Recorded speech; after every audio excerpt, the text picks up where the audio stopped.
In today's video, I'm going to teach you how to upload a profile picture to Kit Sequences.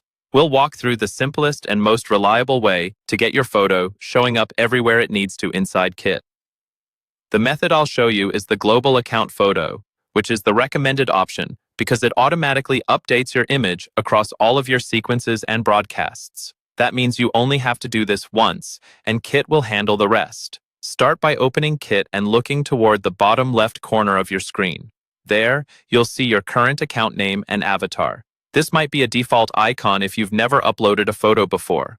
Go ahead and click on that account name or avatar. A small menu will appear, and from that menu, choose Settings. This is where you control the main details for your account.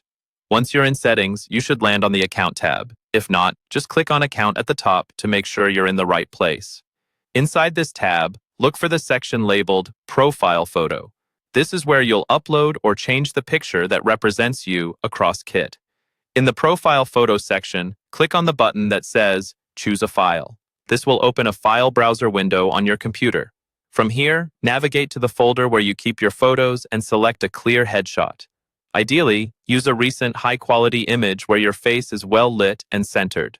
Avoid group photos or images that are too dark or blurry, since this picture may appear small in emails and dashboards.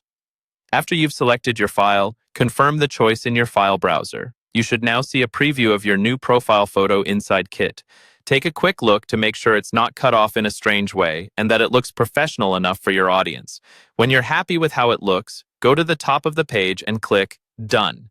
This step is important because it saves your changes. Once you click Done, Kit will apply that profile photo across all of your sequences and broadcasts automatically. You don't need to go into each individual sequence to update the image. That's it. You've successfully uploaded your profile picture to Kit Sequences using the Global Account Photo, and your new image will now show up consistently wherever your account is used.